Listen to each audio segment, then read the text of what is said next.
Welcome to JK Tells a Story, where real-life dramas unfold. Sit back and enjoy today's tale. My wife and I work at the same tech startup. Olivia is a brand experience director. Don't ask what that is. I still don't know what her job entails other than charming clients with her magnetic personality. I'm Ethan, and I head the development team. Everything was going well for us. We were employed, happy, had just finished renovating our century-old brownstone, and we had two wonderful children, 13-year-old Zoe and 11-year-old Noah.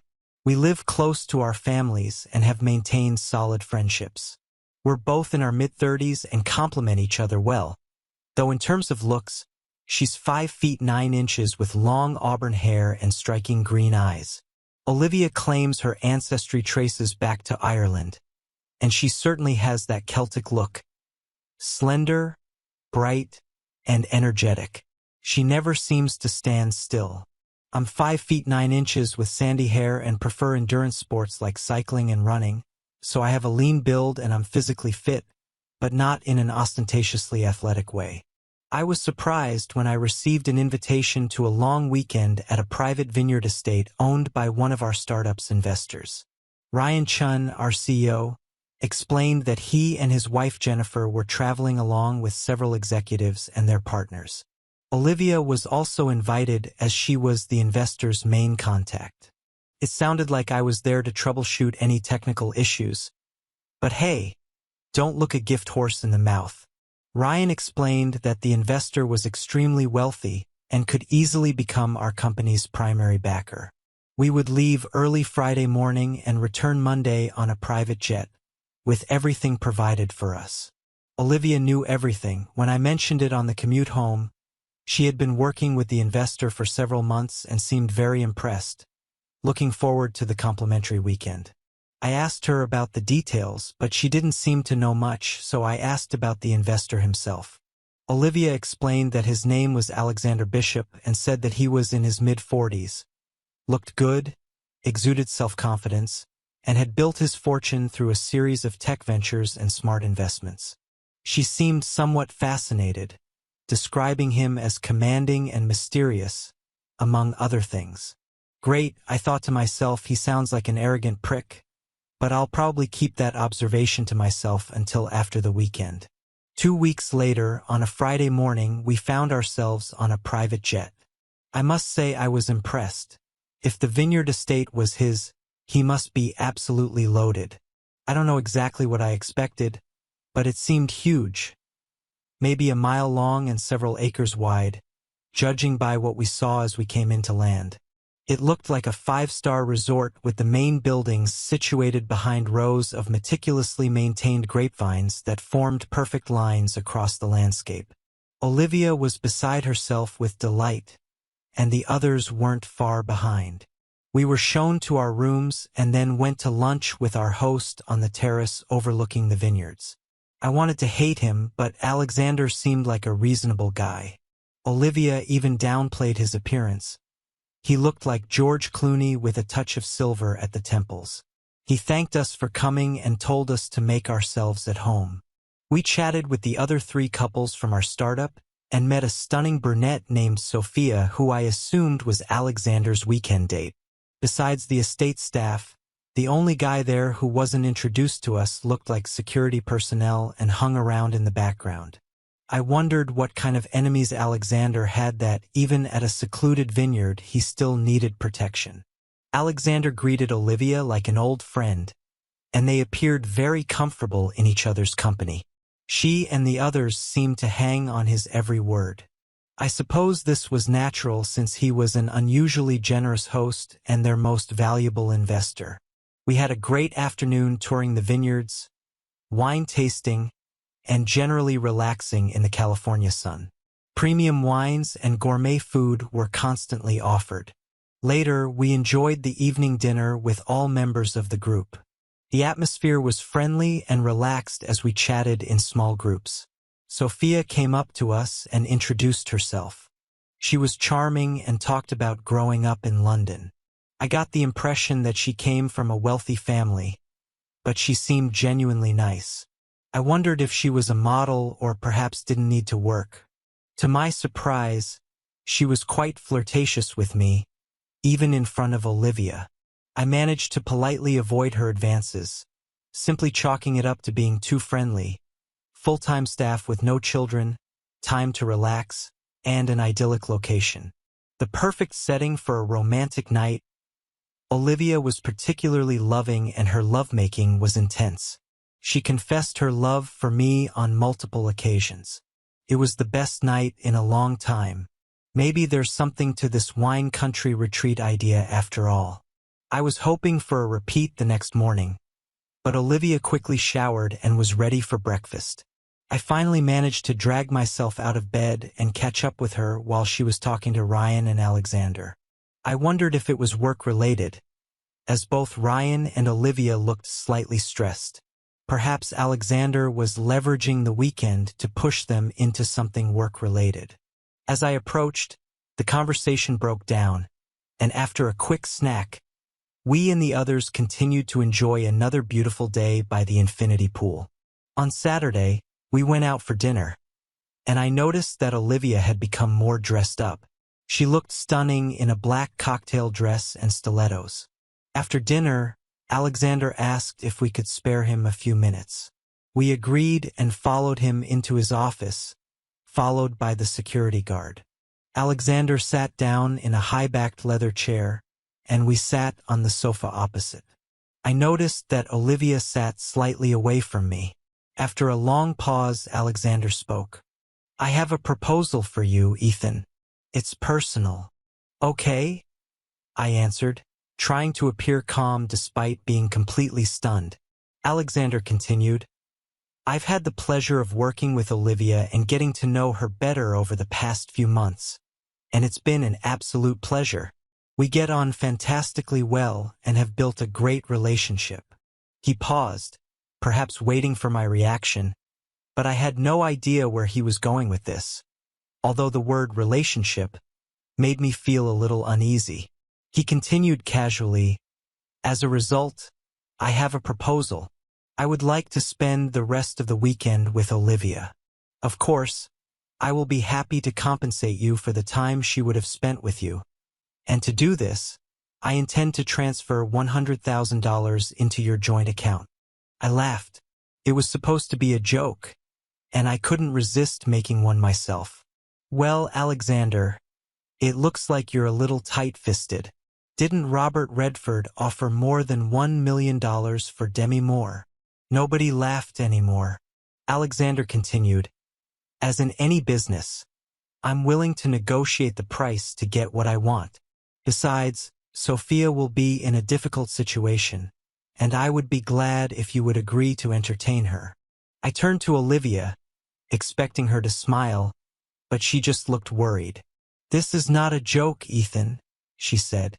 "Alexander invited me to join him, and I think that we should seriously consider this offer." I wanted to hit him, but when I looked back, the guard was already close. I was surprised how he managed it. I didn't even see him move. Alexander continued, "I assure you that your wife fully supports this idea. Where's the harm? We'll all have a great time, and you'll make a significant amount of money." I turned to Olivia. Maybe the difference in price is explained by the fact that Demi Moore didn't want it for that amount.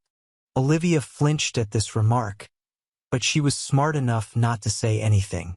I desperately tried to think but was forced to focus on my breathing, which was becoming increasingly labored. I looked at the guard. His demeanor had completely changed. He looked wary and focused on my movements, and with good reason, since I really wanted to punch Alexander in his pretty face. "What's your name?" "Ex-military. Judging by your appearance." "Victor, sir. And I cannot comment on this matter. And if you attacked my boss, I think you could kill me with your bare hands or something." Victor smiled, maybe just to keep me from doing it. "Sir." Turning to Alexander, I said, "It's a good thing you brought him. Otherwise, I would have beaten the crap out of you." Alexander didn't seem bothered at all. "Let's not rush, Ethan. A lot depends on this." Olivia spoke next. Ethan, think about it.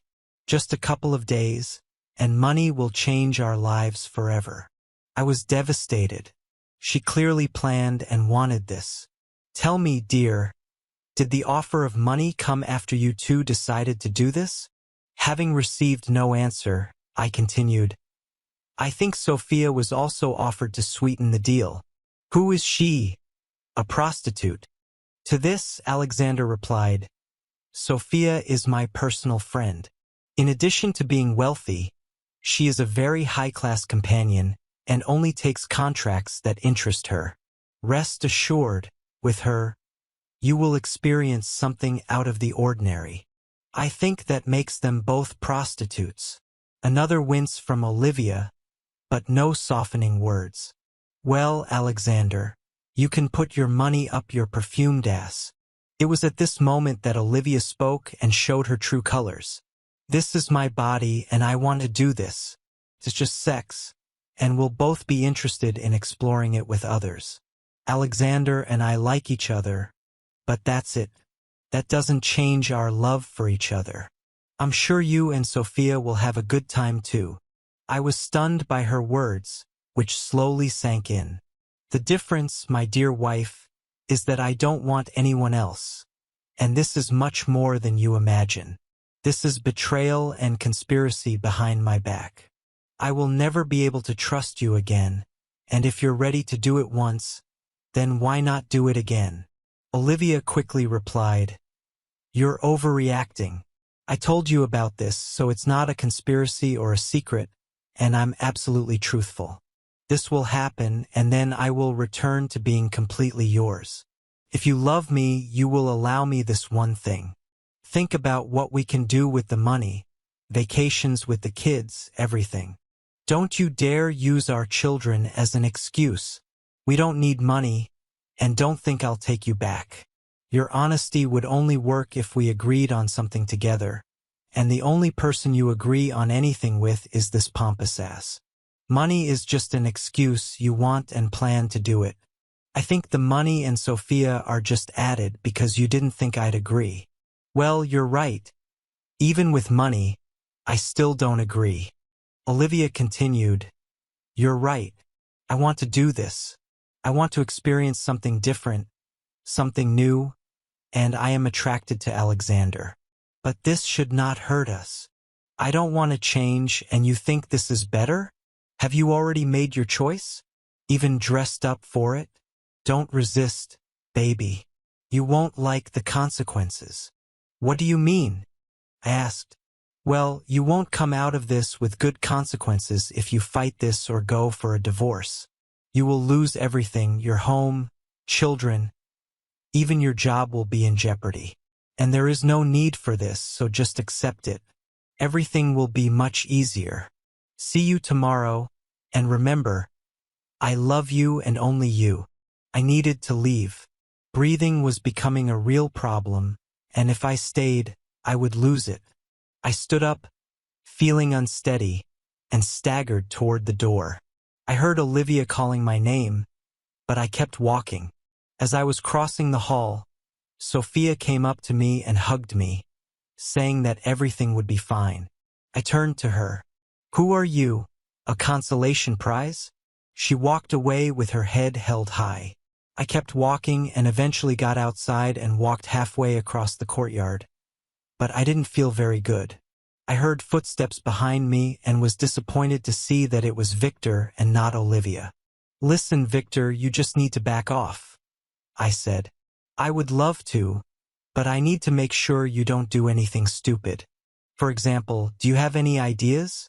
Because I don't have any, Victor replied. Ethan, you don't look too good. Just sit against the wall, pull your knees up, and focus on taking long, slow breaths, Victor suggested. After a few minutes, I calmed down. Thank you. I probably had an anxiety or panic attack, I said. Victor replied. You were quite pale, but now you look more normal. Speaking of stupid ideas, is there a way to get out of this mess? I asked. Seriously, you can't get off this property today. There are no cars available, The chauffeurs are off duty. You might be able to call for a rideshare, but a cheating wife is hardly an emergency. I'm glad you think she's unfaithful. She doesn't seem to understand that, and I'm already starting to doubt myself. What should I do? I asked. Because of you, I can't even beat the crap out of him, I said. Yes, sorry about that. I would like to step aside, but I would never find a job again, Victor admitted. He continued, listen, think about what you are going to do and come up with a plan. Whatever you need to do can wait until Monday. It's like in the military. Form a plan, sit quietly, and don't tell them what you're going to do. The problem is that I have no idea what to do. They seem to have everything planned, and I will have to sit and suffer tomorrow and Monday while you babysit me, I replied. After a long pause, Victor suggested, there's a cargo van leaving early Monday morning with wine deliveries. You can take it if you want to avoid the plane with everyone else going home. They can't stop you. No one, including me, wants to be accused of kidnapping or imprisonment. I can even go with you. This contract is losing its appeal.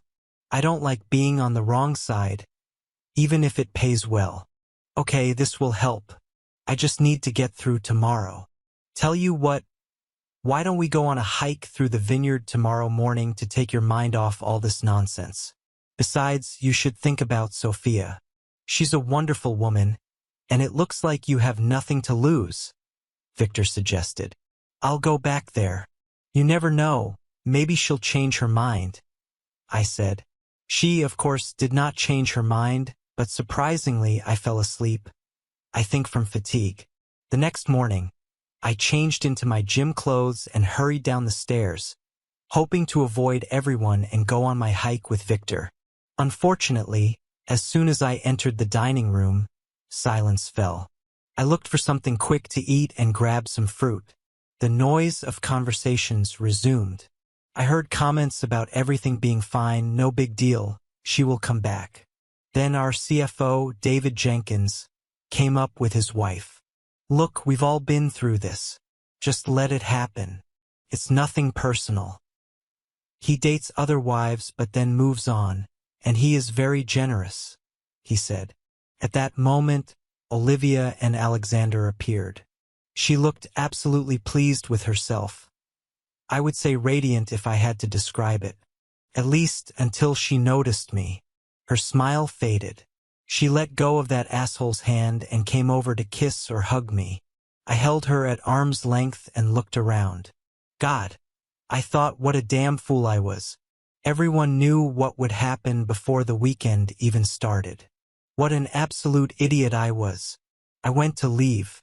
Olivia spoke. Please stay, Ethan. We can chat with the group and have another good day together. I looked around. All eyes were fixed on me, some in anticipation, others clearly amused by the scene. No, he paid for you and he can keep you. But before I go, I need to tell the group something. I believe this weekend has been planned for quite some time, and you all have known about it. So it's only fair that you all hear what I have to say. All members of the group looked at each other in shock, nervously glancing at each other. Ryan and Jennifer, I would never have come this weekend if you weren't here. It never occurred to me that you would be involved in something so vile. You knew and approved of what he does, like some kind of fan club of sick voyeurs. I hope you enjoyed keeping me blind. I noticed how they all began to move awkwardly. This was clearly not part of their plans. I actually thought we were friends, and making me feel at home so they could arrange everything was a nice touch. And you're wrong, Alex. This is very personal. So, thank you for your role in destroying my marriage. The fact that they are willing to use leverage over my children is frankly disgusting.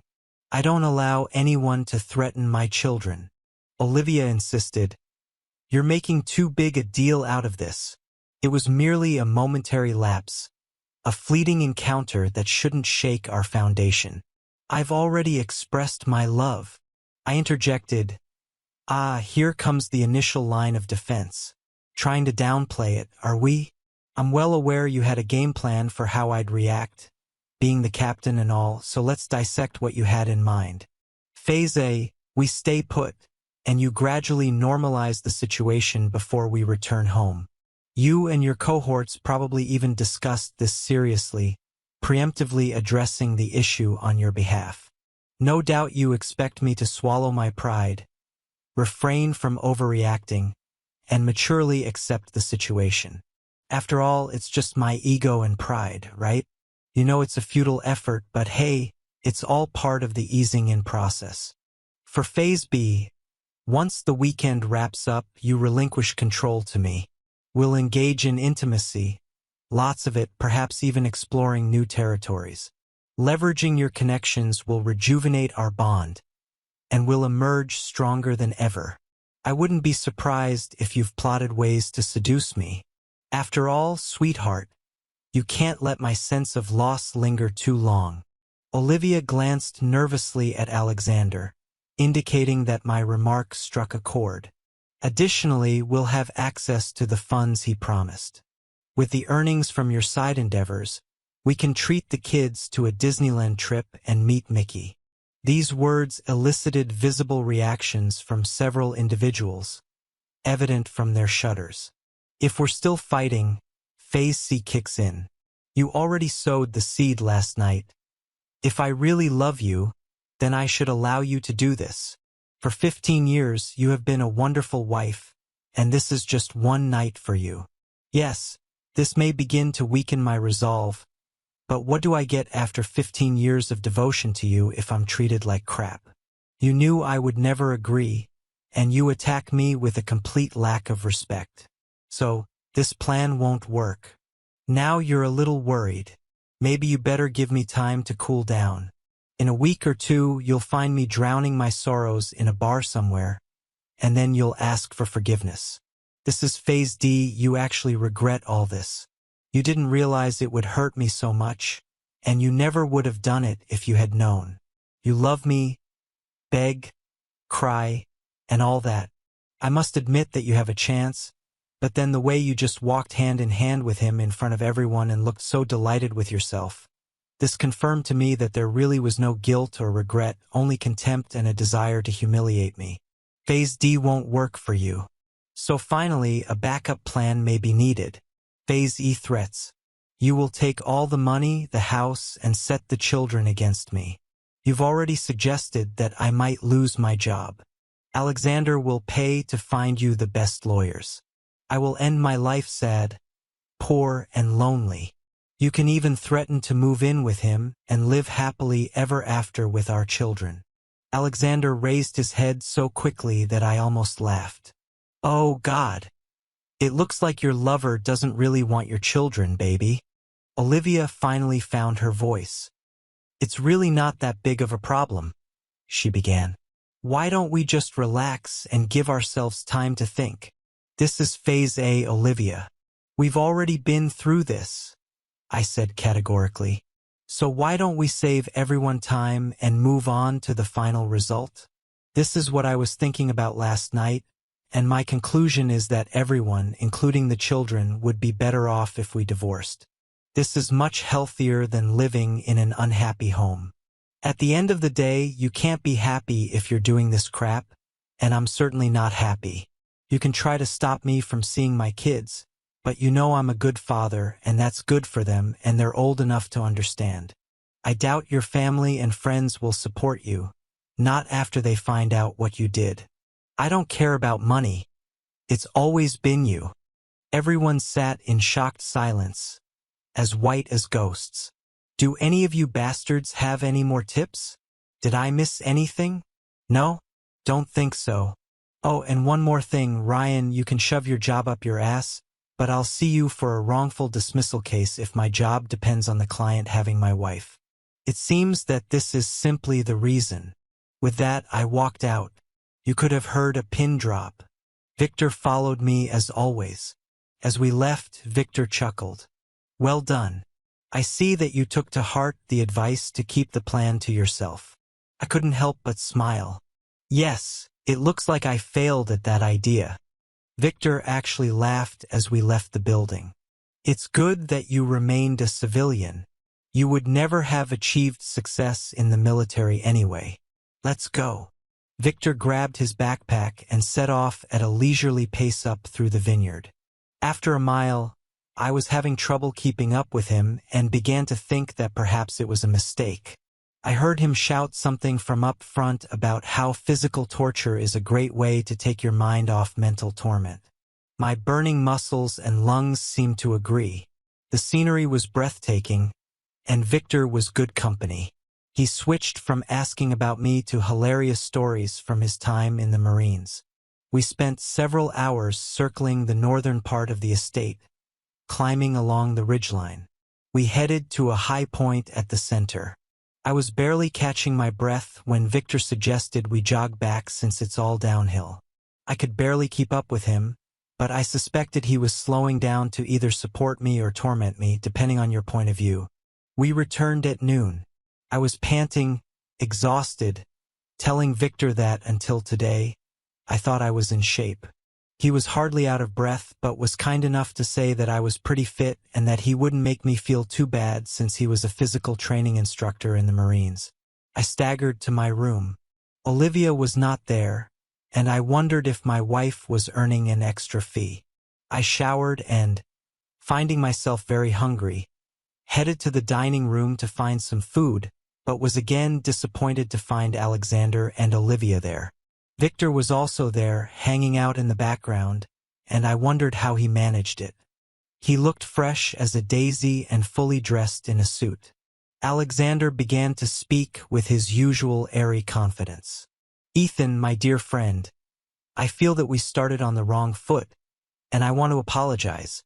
I've never had problems like this with my relationships before, and I certainly don't want to jeopardize your marriage. It's too late.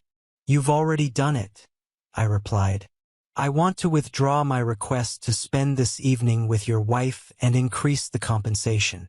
With these words, Alexander handed me a piece of paper. I opened it and saw a check for $250,000. I stared at Olivia, who looked like she was crying, and I couldn't help myself. "You must have been pretty good to earn that much, baby." Olivia's eyes flashed with anger. "That's not the point. We made a terrible mistake, and we're trying to correct it." Alexander was the perfect gentleman and was genuinely concerned about how you reacted. I laughed at this statement. "What is your idea of an ideal gentleman? Did he say, 'Thank you,' after he finished having sex with you?" "There's no need to joke, Ethan. This is just a miscalculation on our part. We miscalculated your reaction to what was happening. It was a once-in-a-lifetime experience for both of us. You should be grateful to Olivia for making the sacrifice to offer you and your children a better life." "Just a miscalculation? I doubt it. I made it clear what I thought about your plan, but you both went ahead anyway. You could have stopped everything at any moment but decided to stop only after you had your share of pleasure. Well, you miscalculated this little maneuver too." With this, I tore up the check. "I just saved you from becoming a whore. There's only the cheating part left, but I don't think I can fix that." This time, her tears started immediately. I turned to Alexander. "Why are you doing this? Control or the thrill of having someone else's wife?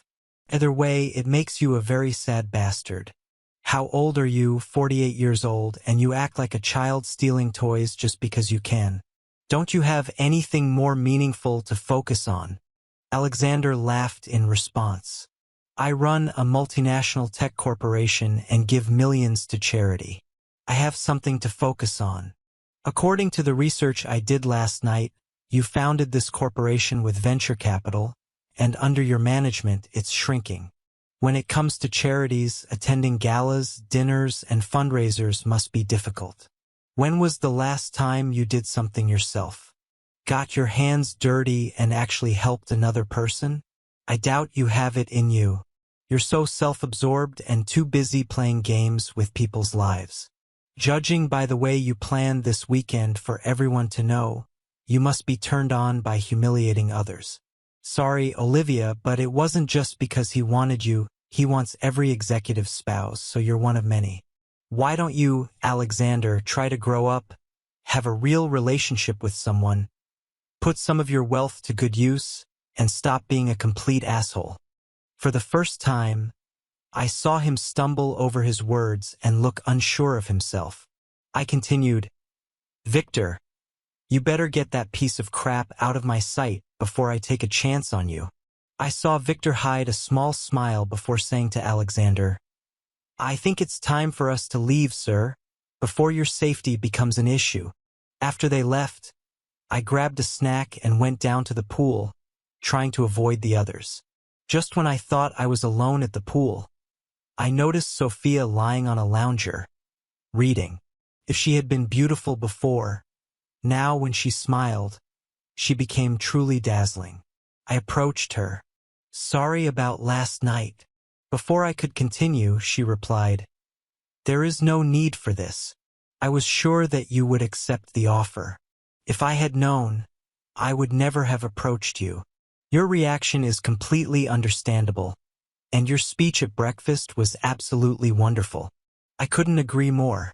When you left, Olivia burst into tears, and I've never seen Alexander look so embarrassed. I loved every minute. Oh, I'm sorry. I shouldn't have said that, considering what you're dealing with. I answered, Thank you. Good. I'm even glad that something is starting to become clearer. I'm already tired of being told that this is nonsense. You see, Alexander has no idea what to do with you. He had never been rejected before and was not used to dealing with morals. Has he already offered you more money? Yes, just before I came down. $250,000. Damn idiot. I told him not to do it, but he's used to paying enough until he gets what he wants. He will pay for this, both in business and personally. Sophia was easy to talk to, and she listened intently as I talked about my marriage and children. She was clearly intelligent and highly educated. She expressed surprise that Olivia would do this while in a seemingly happy marriage, suggesting that there had been some kind of unhappiness or open marriage arrangement between us. I thought about it. No, it's just an unexpected ambush. She seems to be completely fascinated by this guy. He can have that effect on women. It's all very charming, but the river isn't that deep, if you know what I mean. We talked some more, and I felt a little better. I think you really love her. Your reaction to the proposals and at breakfast must be breaking your heart, she said. I shrugged. I'm sorry that I took part in this. It's not your fault. I just need to survive one more night, and then maybe I can escape. She smiled again, and it was starting to distract me. Well, maybe I can help with this. Everyone was surprised when I came to dinner. Olivia no longer sat next to Alexander. Dinner was quite normal, although I ignored Olivia's attempts at small talk. When Olivia asked if I wanted to go to bed early, I smiled pleasantly and said I had other plans. She looked embarrassed, and this embarrassment increased when Sophia came around the table and hugged me as I stood up. We left the dining hall together. We walked down to the guest cottages by the vineyard. The original plan was to just leave together and give Olivia a taste of her own medicine, but Sophia felt good in my arms, very good, and when we kissed, at least some of the disappointment of the last 24 hours disappeared. I thought about keeping my morals, my sense of right and wrong, but then I looked at her. I guess Olivia wanted me to be more flexible, and as far as I was concerned, our marriage vows had already been broken by Olivia. I had an outstanding night with Sophia. It wasn't just her beauty. She had a serene sensuality. Every move seemed so precise and perfectly timed. She truly was a master of her craft. Surprising myself, I didn't think about Olivia and didn't feel guilty. The painful memory of Olivia with Alexander easily eliminated any hint of remorse. I took the cargo van taxi to the airport and then the usual flight home. I picked up the kids and made arrangements for their weekend as best I could.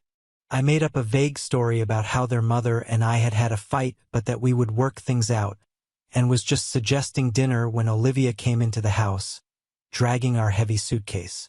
The children ran upstairs to get ready, shouting, "Hi, Mom!" Olivia smiled.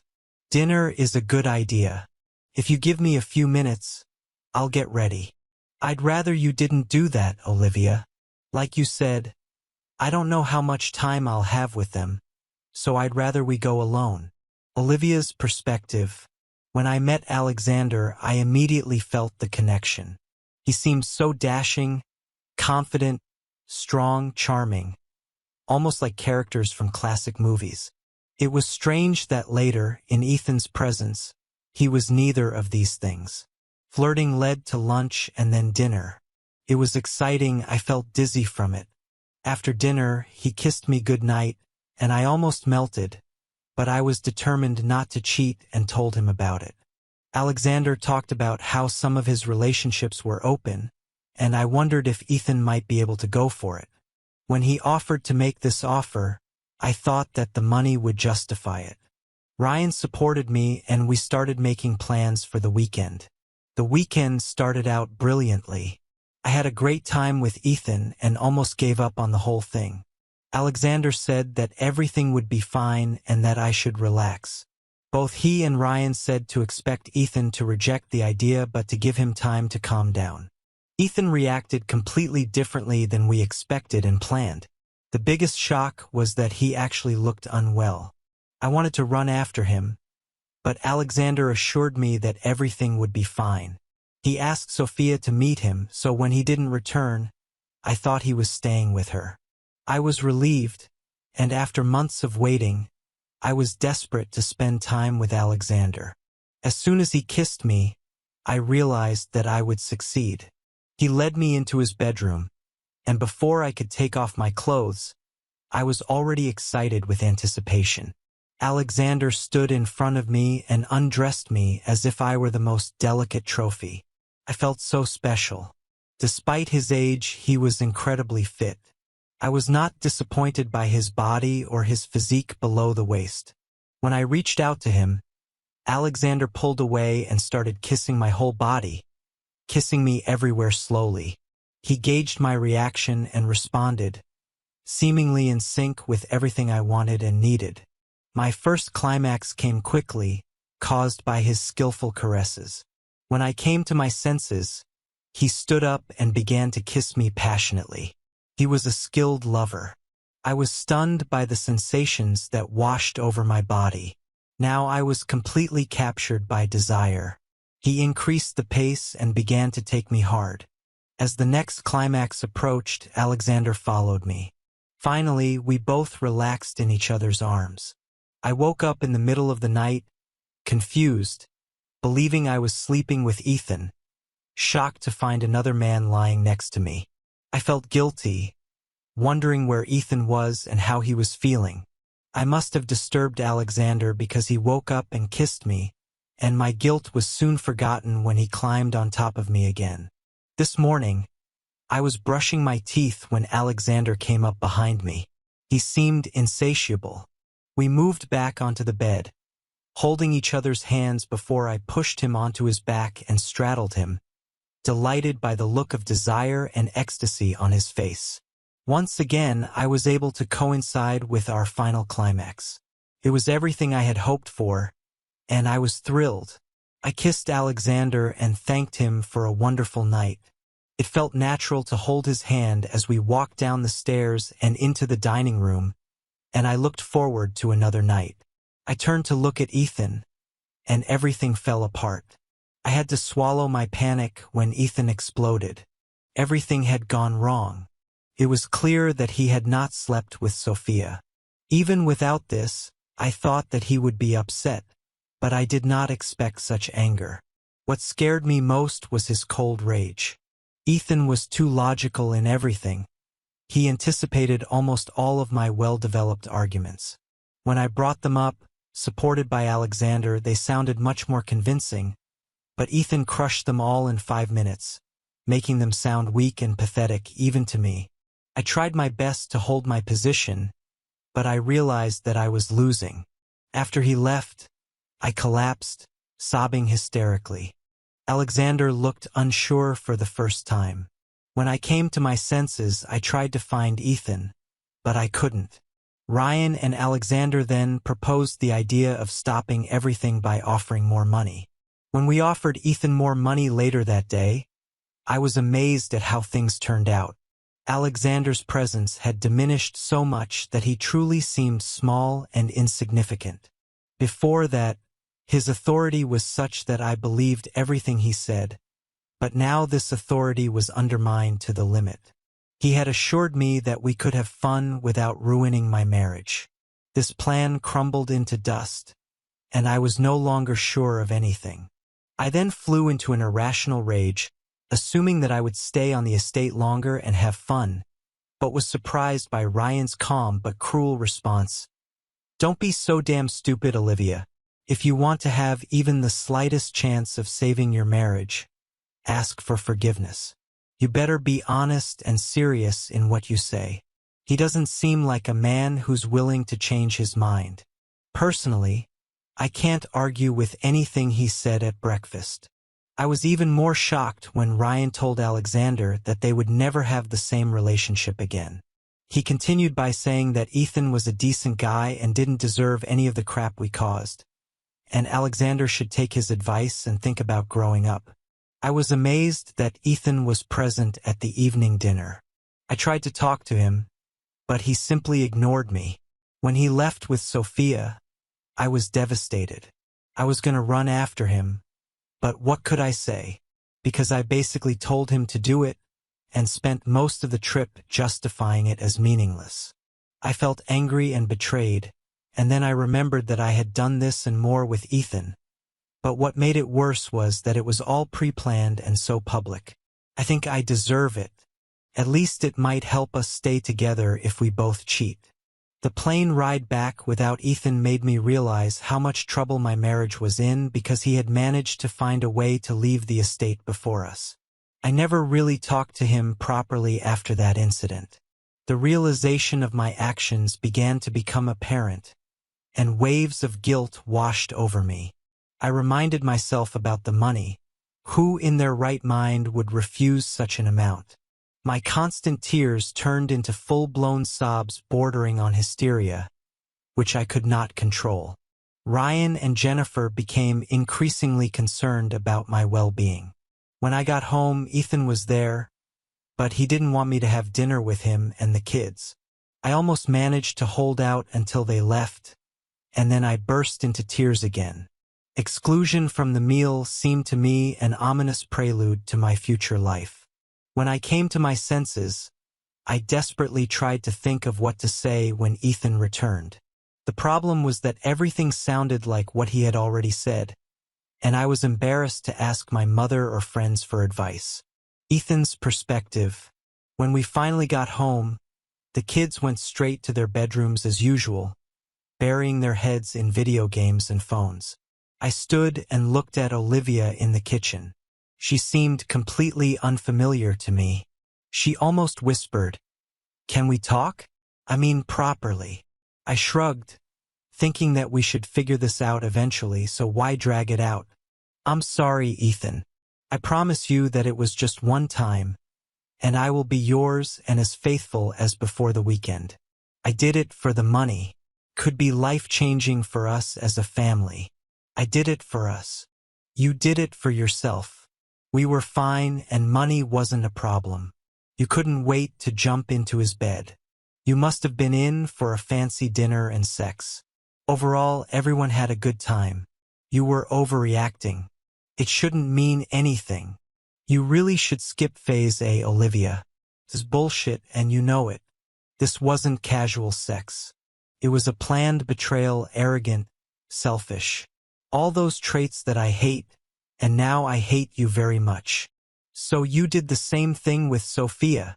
"No, I didn't. I took revenge because nothing seems to reach you. You couldn't pull your head out of your ass to see how it affected me. I would never have thought about this if I had a faithful wife. And I hope it hurts, really hurts, so you might have some idea of what I feel. Only I didn't plan this in advance and with the knowledge of everyone else, making myself look like a complete idiot. Speaking of which, how long did your secret plan take? And was this your first time with him? Her eyes widened at this, but then she seemed to realize that this was a sincere and reasonable question. It was the first time. We had dinner, and I knew that he liked me. I think Ryan and Jennifer were feeling me out, asking if I was interested. The four of us were having dinner, and for the first time in my marriage, I found myself aroused by another man. His confidence was intoxicating. I knew it was wrong, and I resisted with all my might and managed not to have an affair. Then Alexander suggested the idea of asking you about opening up our relationship and what you thought about changing. We talked about this briefly one evening, but it was clear that you would not agree to this. Then he came up with the idea for this proposal, and I thought that the money would make it all worth it for you. We were nervous as the trip got closer, and he suggested inviting Sophia to ensure that you would agree. I didn't like the idea, but by then, I just wanted it to happen. I thought that even if you didn't entirely approve of this, we would recover. Then you so effectively destroyed all these ideas at breakfast, and I began to realize the consequences of what I had done. Was it worth it? No, of course not. I was so carried away by him and listened to what he said. I never meant to hurt you. Oh, then straight to phase D? Unintentional pain? You were enjoying this. It was clear enough from the way you were flying around during breakfast. Now you're just telling me what I need to hear. Sorry, the honest answer is yes, I liked it. He was good. It's not bigger or better. It's just different. It was exciting, new, exciting, and I was fascinated by it. He is very experienced and knows what he is doing. But this was the only time.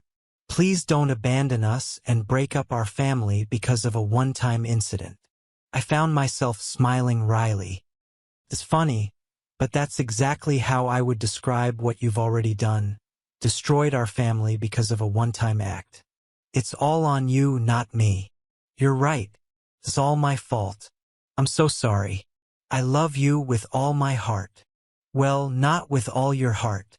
You gave part of it to him, and even if you claim that you didn't, your love still wasn't enough to keep me faithful. How can I trust you again? I was so trusting because it never occurred to me that you were capable of what you did. I think I don't really know you. I can hardly bring myself to look at you, let alone pretend this didn't happen. Olivia recoiled in shock. You can't say that.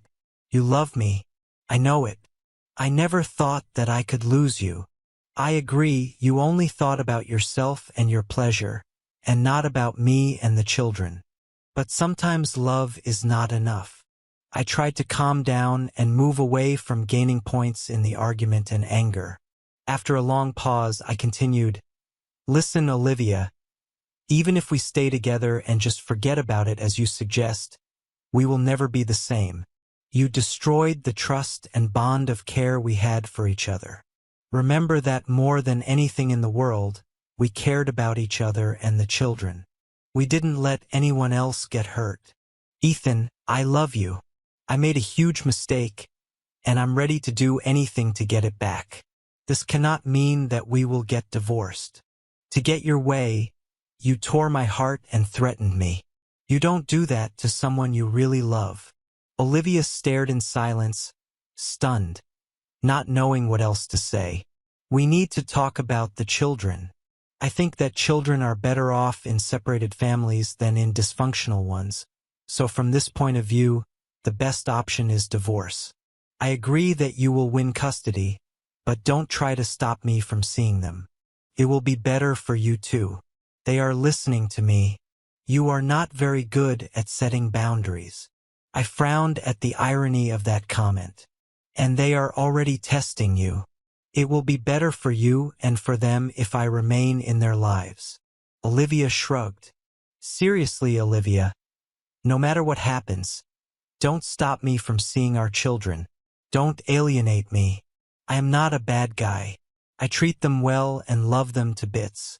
You haven't seen how angry I am yet. I will fight you to the end.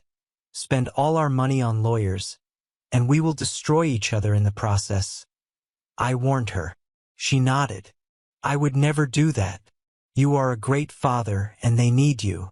They will want you to continue to take them on trips and practice with them in all their activities, she said.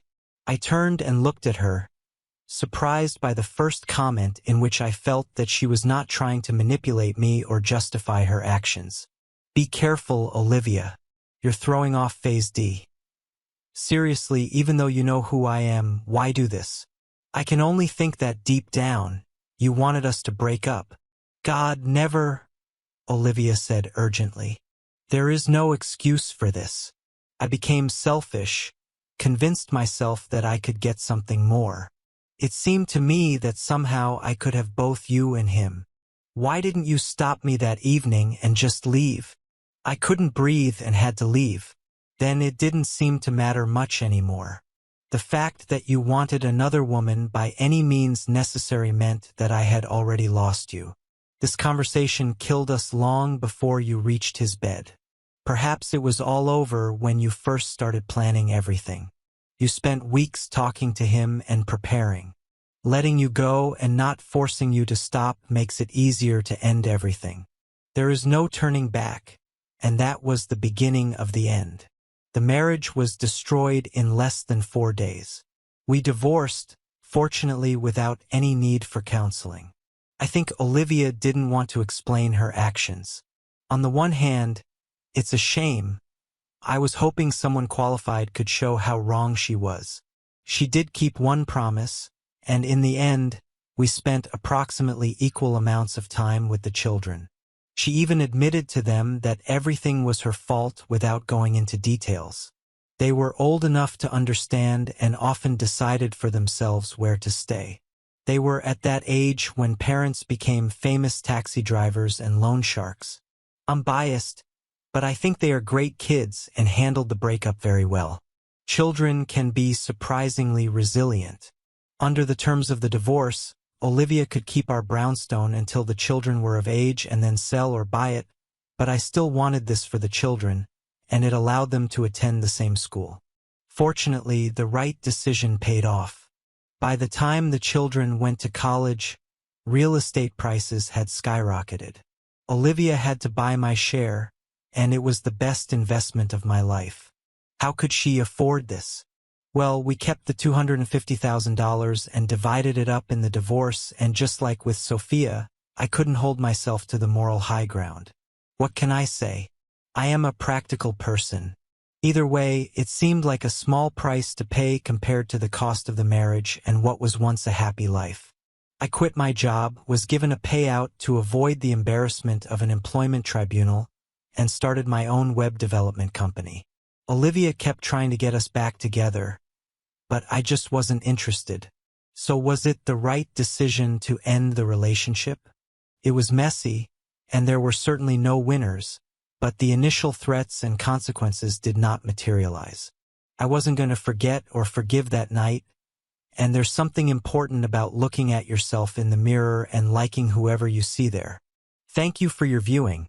See you next time. If you enjoyed this, subscribe to JK Tells a Story for more tales.